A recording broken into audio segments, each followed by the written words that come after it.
आचार्य जी नमोस्तु नमोस्तु नमोस्तु।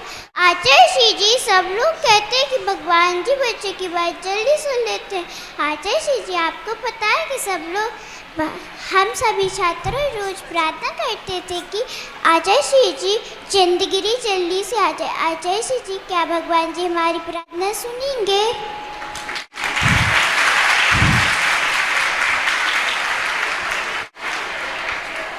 आचार्य जी नमोस्तु नमोस्तु नमोस्तु। आचार्य जी सब लोग कहते हैं कि भगवान जी बच्चों की बात जल्दी सुन लेते हैं। आचार्य जी आपको पता है कि हम सब बच्चे रोज प्रार्थना करते हैं कि आचार्य जी जल्दी चंद्रगिरी आ जाए। आचार्य जी क्या भगवान जी हमारी प्रार्थना सुनेंगे?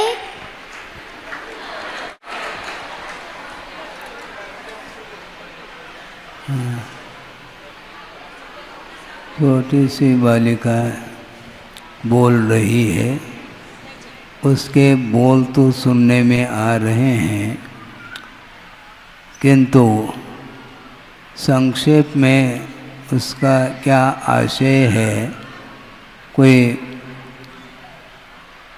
कोई बहन हो तो उनके माध्यम से उसका आशय प्रेषित किया जाए ताकि उसका समाधान भी हम देख सकें।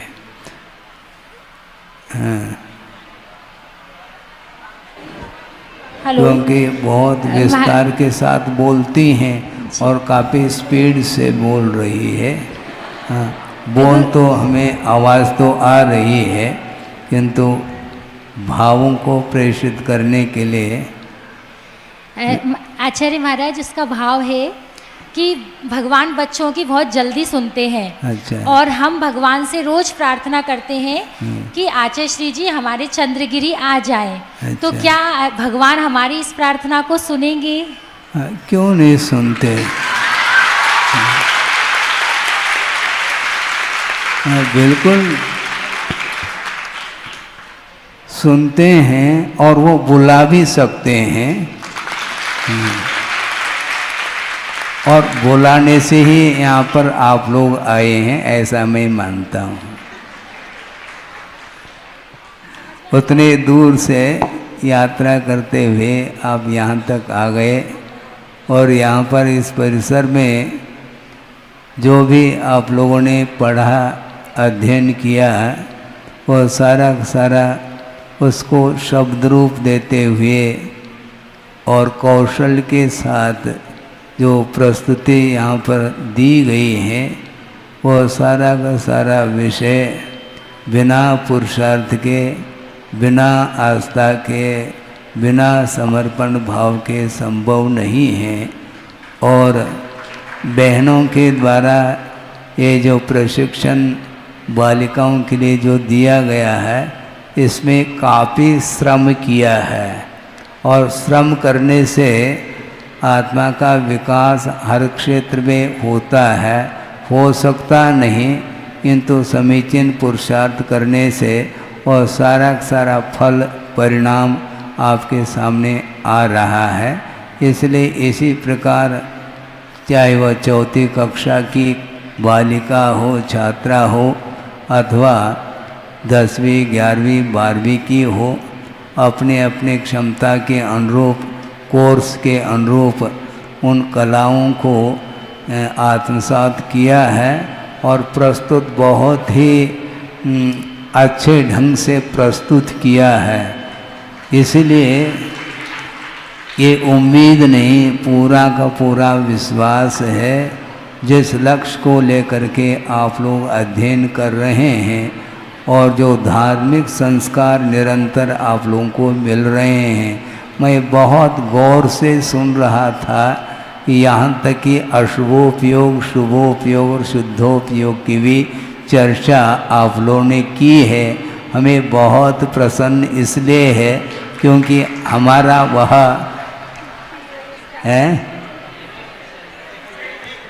क्या है, हाँ, फेवरेट विषय बोल रहे हैं, बिल्कुल ठीक है। हम सारे सारे विषय को गौण कर सकते हैं, इसलिए गौण कर सकते हैं कि क्यों क्षोभम के ऊपर निर्धारित है और सर्वांगीण रूप से कर्म सिद्धांत जीव सिद्धांत का अध्ययन हो अथवा न हो, किंतु प्रयोजन भूत तत्व का ज्ञान आप लोगों को मिल रहा है और उसके माध्यम से आपके उपयोग में विशुद्धि आ रही है और उसके माध्यम से ही जीव का अथवा आत्मा का उत्थान होता है। इसी प्रकार निरंतर आप लोग पुरुषार्थ करते रहें और आगे बढ़ने का पुरुषार्थ करो। जिस प्रकार आप लोग चंद्रगिरी से पुरुषार्थ करके यहाँ पर आए हैं, इसी प्रकार कहीं भी रहें, किंतु शिक्षिका अर्थात बहनों के माध्यम से जो मिल रहा है उन संस्कारों को मजबूती के साथ अपने पास रखना चाहिए, तभी जा कर के आगे का भी विकास संभव है। इसका समाधान इस रूप में हमने दिया है। आगे नमोस्तु आचार्य जी। आचार्य जी, मेरा प्रश्न यह है कि हम गुरु जी के सपनों को कैसे पूरे कर सकते हैं? नमोस्तु आचार्य जी। बहुत अच्छा। गुरु जी के जो स्वप्न हैं, उनकी जो भावना है, उसको साकार करने के लिए जो उन्होंने रास्ता प्रशस्त किया है, उनके जो संकेत हैं, उन संकेतों को निरंतर आत्मसात करना चाहिए, अर्थात अपने जीवन का अंग बना लेना चाहिए। इसका अर्थ भी यही है कि उन सारे गुरुदेव के भावों को हम अपने जीवन में उतारने का पुरुषार्थ करते हैं। बहुत जल्दी उनकी भावना को हम पूर्ण कर सकते हैं। आगे नमोस्तु आचार्य जी। नमोस्तु आचार्य जी, मेरी जिज्ञासा यह है कि हम अच्छे और बुरे में फर्क कैसे समझे? नमोस्तु आचार्य जी। बहुत अच्छा। अच्छा और बुरा एक है क्या पृथक पृथक है या प्रतिप्रश्न है?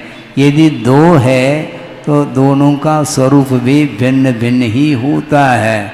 जैसे समझने के लिए जहर और अमृत, इन दोनों में अंतर है क्या? नहीं।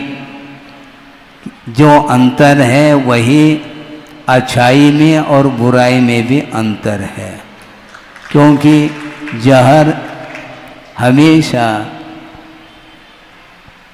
उसके सेवन करने से मृत्यु होती है, उसमें मारक तत्व है। इसलिए स्वप्न में भी भूल करके भी जहर का अनुपान कोई भी नहीं करना चाहता है, किंतु अमृत का पान करने के लिए हर व्यक्ति लालायित रहता है। इसलिए अच्छाई और बुराई, इन दोनों में इतना जमीन आसमान का अंतर है। वह यह है कि बुराई के माध्यम से आत्मा का पतन होता है और अच्छाई के माध्यम से आत्मा का उत्थान होता है। क्योंकि पतन जो होता है वह अवगुण के माध्यम से होता है और गुणों के माध्यम से उसकी उन्नति होती है। इसलिए इन दोनों में बहुत अंतर है। समझ में यदि नहीं आ रहा है तो इसका भाव आपको जहाँ आप रहते हैं ना, जिनके संरक्षण में, उनके माध्यम से विस्तार के साथ आपको जानकारी मिल सकती है। आगे नमोस्तु आचार्य जी। नमोस्तु आचार्य जी। नमोस्तु आचार्य जी। आचार्य जी, मेरी जिज्ञासा यह है कि हम अपने क्रोध और चिढ़ जैसी भावनाओं को नियंत्रण में कैसे रख सकते हैं? नमोस्तु आचार्य जी। क्रोध और हाँ, झुंझलाहट जिसको बोलते हैं, चिड़चिड़ापन, क्रोध, इनको नियंत्रण कैसे करें? क्योंकि क्रोधादिक जो भाव आते हैं वह किसी न किसी वस्तु की पूर्ति नहीं होने के कारण उसमें चिड़चिड़ापन आ जाता है। अपेक्षा की पूर्ति होती है तो बहुत जल्दी चिड़चिड़ापन समाप्त हो जाता है। और पूर्ति नहीं होती है अपेक्षा की, तो निश्चित रूप से वह टेंशन में आ जाता है, तनावपूर्ण स्थिति में आता है।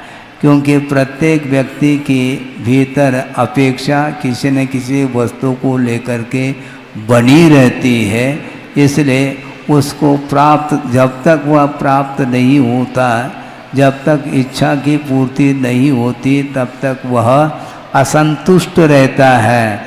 और जब अपेक्षा की पूर्ति होती है तो संतोष का अनुभव करता है। तो आप क्या अपेक्षा रखते हैं जिसके अभाव में चिड़चिड़ापन आ रहा है? आप बताएंगे क्या हैं? आप बताएं। बिल्कुल। हाँ हाँ, बोलो। जब कोई ऐसे पढ़ाई का टॉपिक समझ नहीं आता है और फिर पीरियड ओवर होने के बाद ये चली जाती है और फिर वो समझ ही नहीं आता, तब बहुत चिड़चिड़ापन होता है। अच्छा, एकाग्र होकर के सुनना चाहिए और जो बताया गया है, जिसका अध्ययन कराया गया है, पढ़ाया गया है, उसको बार बार उसको रिपीट करना चाहिए, जिसको पुनरावृत्ति बोलते हैं। बार बार उसको पढ़ने से वह विषय याद हो जाता है, मुखाग्र हो जाता है। तो परीक्षा में जो भी प्रश्न आएंगे तो आसानी के साथ उसका उत्तर भी लिखने को आ जाता है, तो अपने आप चिड़चिड़ापन समाप्त हो जाएगा। और क्या है, पुरुषार्थ तो आवश्यक है। निरंतर हम पुरुषार्थ नहीं कर पाते हैं और उसमें कमी रहती है, और मान लो पुरुषार्थ कर भी लेते हैं तो सही दिशा की ओर पुरुषार्थ नहीं होने से उसका परिणाम जितने प्रतिशत में मिलना चाहिए वह नहीं मिल पाता है। इसलिए बार बार पुरुषार्थ करिए। करो। आचार्य महाराज के चरणों में अनंत बार नमोस्तु नमोस्तु नमोस्तु। भगवान, जब हम प्रतिभा स्थली में रहते हैं तो हमारे मन व्रत लेने के होते हैं, अर्थात क्या करने की? व्रत लेने के होते हैं, अर्थात मोक्ष मार्ग में जाने के होते हैं। अच्छा। और जब हम घर पर रहते हैं तो हम अपने मन, हमारा मन भटक जाता है, हम अपने मन को नहीं संभाल पाते। तो इसमें हम अपने मन को नियंत्रित कैसे करें? नमोस्तु आचार्य श्री जी, नमोस्तु आचार्य श्री जी, नमोस्तु आचार्य श्री जी। व्रत लेने के भाव जो आते हैं उसका कारण ये है कि जहाँ पर धार्मिक वातावरण हमेशा बना रहता है तो उसके कारण ही अपने भीतर धर्म के प्रति आस्था, श्रद्धा आदि जागृत होती है और उसको अपने जीवन में उतारने का भाव आता है। जैसे समझने के लिए भगवान की प्रतिमा है, जन्मबिंब है, उसके सामने हम खड़े होते हैं, वंदना आदि करते हैं, पूजन आदि कर लेते हैं, तो उस समय भावों में पवित्रता आती है। और उस परिसर से बाहर जाएंगे तो निश्चित रूप से जहाँ जैसा वातावरण निर्मित हुआ मिल जाता है, उसके माध्यम से वह प्रभावित होता है। ये तो निश्चित है। रसोई घर में चले जाओ और खाने की इच्छा न हो, ऐसा होता है कभी? नहीं हो सकता। इसलिए भिन्न भिन्न क्षेत्र आदि के निमित्त से, भिन्न भिन्न वस्तुओं के निमित्त से ही भाव जो है उसको प्राप्त करने का होता है। इसलिए पिक्चर हॉल में चले गए अथवा टेलीविज़न सामने रखा है और वह चित्र देख रहे हैं तो वह बार बार उसी चित्र को देखने का भाव आ जाता है। उस वस्तु के कारण ही परिणामों में इस प्रकार परिवर्तन होता रहता है। इसलिए इसमें स्वाभाविक ये विषय है कि जो मान लो आपके हाथ में एक बर्फ़ की डली है तो आप क्या महसूस करेंगे? शीतलता का आपको अनुभव होगा। और मान लो सिगड़ी के सामने आप बैठे हैं तो पसीना, पूस के महीने में भी पसीना आने लग जाएगा। इसी का नाम, जिस वस्तु का जिस समय समागम होता है उसका प्रभाव निश्चित रूप से पड़ता है। इसलिए विषयों के बीच में रहने से वह अनादिकालीन संस्कार होने से उसको ग्रहण करने का भाव स्वाभाविक रूप से होता है। और ये इस प्रकार का भाव भी हमेशा बने रहें अनिवार्य नहीं है, किंतु एक उम्र के कारण इस प्रकार के भाव आते रहते हैं। धीरे धीरे प्रौढ़ता आती है तो खेल कूद आदि में ज़्यादा मन नहीं लगता। लगता है क्या, पूछ लो जो शिक्षिका हैं, आपको तो प्लेग्राउंड में ले जाती होगी, आप तो खेल कूद करते रहते, वो केवल देखती रहती कि कौन कैसा खेल खेल रहा है, किंतु खेलने का मन उनका नहीं होता। इसी प्रकार आप लोग भी धीरे धीरे आगे बढ़ते जाएंगे तो जो इच्छित वस्तु है उसको प्राप्त किया जा सकता है। आगे। हे आचार्य भगवान, हाँ। नमोस्तु नमोस्तु नमोस्तु। हाँ। हे आचार्य भगवान, मैं आपसे यह प्रश्न करना चाहती हूँ कि हमारा दीदियों एवं छात्राओं के प्रति क्या कर्तव्य एवं जिम्मेदारी होना चाहिए, और आप हमें अंतर बताइए इन दोनों में। नमोस्तु गुरुजी, नमोस्तु। कर्तव्य क्या होना चाहिए, यह प्रश्न है। कर्तव्य का बोध उनके द्वारा आपको प्राप्त हो रहा है क्या, नहीं हो रहा है तो कर्तव्य का बोध प्राप्त हो रहा है तो उसको अपने जीवन में प्रयोग में लाना चाहिए। क्योंकि डिसिप्लिन इसी को बोलते हैं। अनुशासन के साथ यदि हम अध्ययन आदि करते हैं तो बहुत ही जल्दी नहीं, बहुत बिफोर जो है विकास देखने को मिलता है। और हम अपने मन के अनुरूप चेष्टाएं करते हैं तो निश्चित रूप से जितने परसेंटेज में विकास होना चाहिए वो नहीं हो पाता है, क्योंकि हम अपने अनुरूप क्रियाओं को करते हैं और जैसा पढ़ाते हैं उस प्रकार करने लग जाएं तो बहुत ही जल्दी विकास देखने को मिलता है। इसलिए जहाँ भी आप रहें तो उनके संरक्षण में और उनके मार्गदर्शन के अनुरूप ही अपने को चलना चाहिए। यदि मार्ग से हट करके बाईपास यदि जाएंगे तो निश्चित रूप से उसमें हानि है। हानि और लाभ का बोध होना चाहिए। अपने रुचि के अनुरूप कोई भी कार्य करते हैं तो उसमें सफलता नहीं मिलती, बल्कि उसमें हानि उठानी पड़ती है।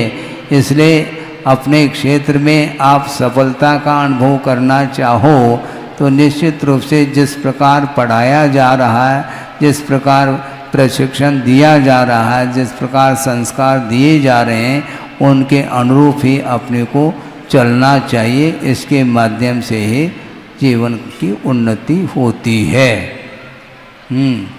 समय भी देखना है, 4:45 बजने को है। हे आचार्य भगवान, नमोस्तु नमोस्तु नमोस्तु। हम कक्षा 12वीं की छात्रा, हमारा प्रश्न आपसे यह है कि जिस प्रकार गुरुजी कहते थे कि अपने मन को ठंडे बस्ते में रखना चाहिए, हम जब दीदियों को कार्य करते हुए देखते हैं तो हमारा मन उनके साथ कार्य करने का होता है, लेकिन जब हम अपने दोस्तों के साथ रहते हैं तो हम उनको इग्नोर कर देते हैं। हमारा मन उनको इग्नोर ना कर कर उनके साथ काम करने का रहे। आप हमें समाधान प्रदान करें। समाधान अपने आप ही है, उनके साथ रहते, क्योंकि जिनके साथ रहते हैं उनके उपस्थिति में हमारा मन बिना प्रयास किए ही वह नियंत्रित रहता है, क्योंकि एक भय बना रहता है। भय के कारण बहुत जल्दी मन नियंत्रण में आता है, अथवा प्रलोभन देने से भी बहुत जल्दी मन नियंत्रण में आ सकता है। किंतु उनसे हम दूर हो जाते हैं तो अपने जिनके साथ दोस्ती है, मित्रता है, तो उसके अनुरूप ही चेष्टाएँ इसलिए होती हैं क्योंकि सब अपने विचारधारा वाले मिल जाते हैं तो उसमें आनंद आता है। और अपनी विचारधारा वाले यदि नहीं मिलते हैं तो उनके साथ रहने का मन नहीं करता है। इसलिए शिथिलता के लिए कारण यही बनता है। अब ज़्यादा दोस्ती न करें। दोस्ती यदि करना भी है तो वस्तुतः उसमें विचार और आचार इनमें यदि मान लो विकास जिसके अंदर हुआ है वो उसके संगति में, उसके समागम में रहने से स्वयं का भी विकास हो सकता है। इसलिए जो शिथिल व्यक्ति है जिसका मन लगता नहीं, किस में नहीं लगता, कोर्स के विषय में जिसका मन नहीं लगता है उसके साथ न रहें, और जिसका मन अच्छे से लग रहा है बस तालियां बजने लगी, इसका अर्थ आपको ज्ञात हो रहा है। आप बिल्कुल 100% अंक लेकर के आना चाहते हैं तो जो 100% लेने की उम्मीद रखते हैं उनके साथ रहो, उनके साथ मित्रता रखो, तो निश्चित रूप से आचार विचार में परिवर्तन आएगा, उसके माध्यम से विकास होगा। क्योंकि प्रत्येक व्यक्ति का लक्ष्य यही होना चाहिए, हमारा जीवन विकासोन्मुख हो, जीवन में विकास देखने में आ जाए, इस उद्देश्य को लेकर के पुरुषार्थ किया जाता है। हाँ। आचार्य भगवान के चरणों में बारंबार नमोस्तु नमोस्तु नमोस्तु। हे आचार्य भगवान, हम आपसे यह प्रश्न पूछना चाहते हैं कि प्रतिभा स्थली से मिले संस्कारों को लंबे समय तक कैसे सुरक्षित रखें। नमोस्तु आचार्य। बहुत अच्छा, लंबे समय तक सुरक्षित रखना है।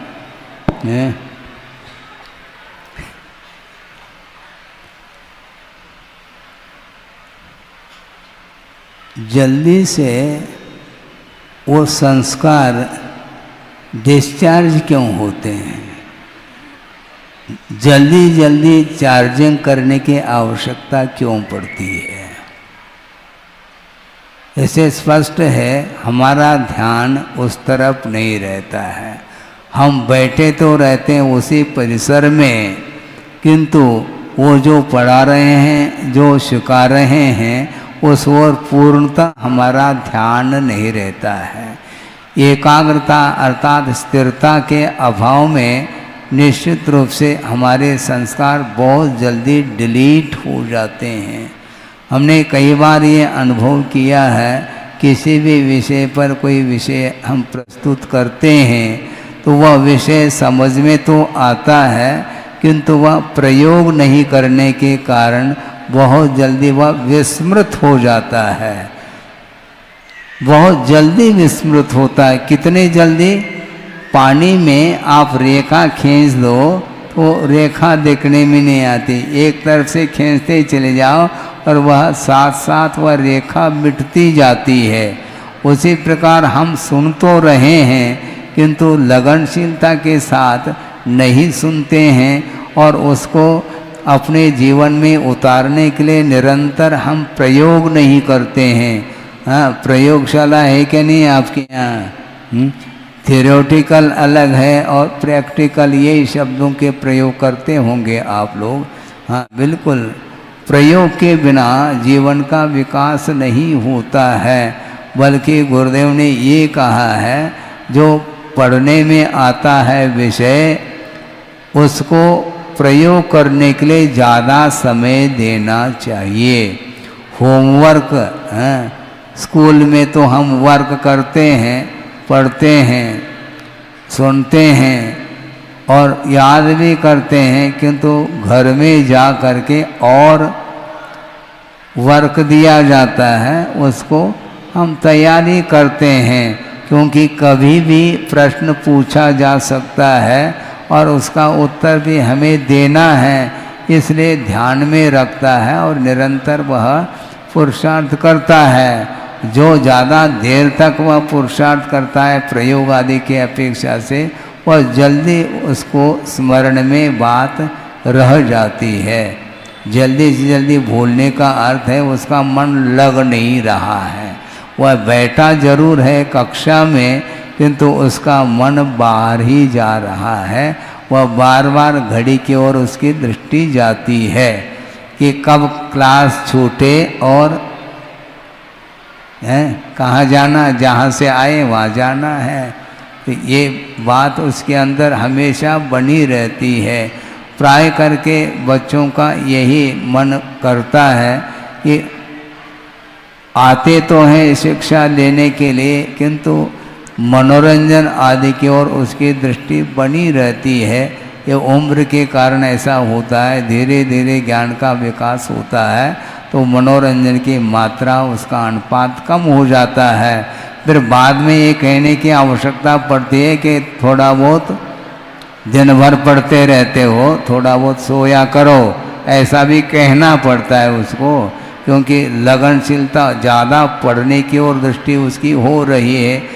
मैं बिल्कुल मेरिट में आ जाऊं, इस प्रकार वह मेहनत करता रहता है।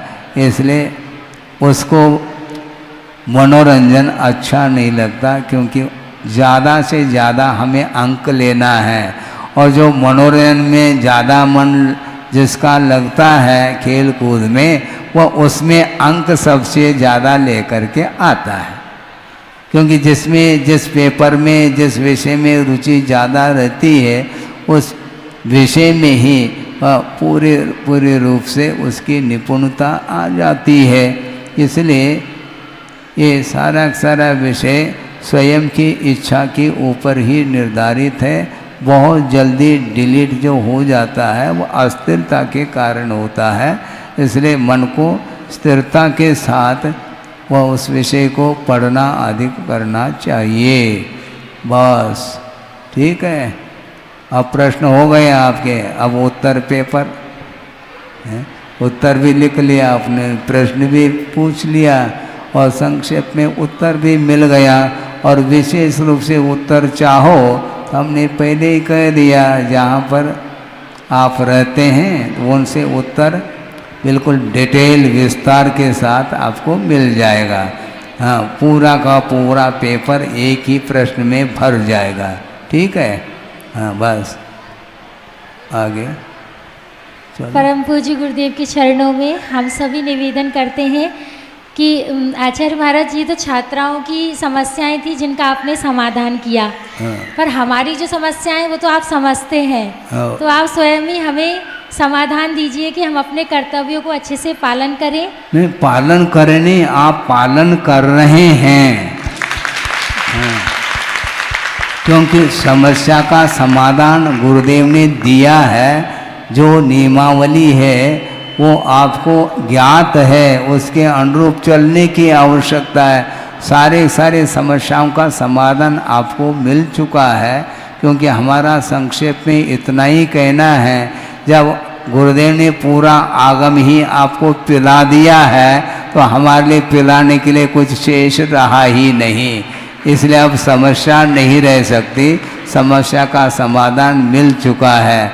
अब उसको आत्मसात करते हुए प्रयोग करते चले जाएं तो बहुत जल्दी समस्याएं कोई चीज़ है ही नहीं, उसका समाधान वहीं पर मिलेगा। हैं, बार बार उनके जो बिंदु हैं, उन बिंदुओं में सिंधु समाहित है, सागर समाहित है। इसलिए उसका बहुत गहरा अर्थ है उन बिंदुओं में। इसलिए अपनी बुद्धि से समझते हुए प्रयोग में लाने का पुरुषार्थ करें तो समस्याओं का समाधान वहीं पर मिल सकता है, मिलता है।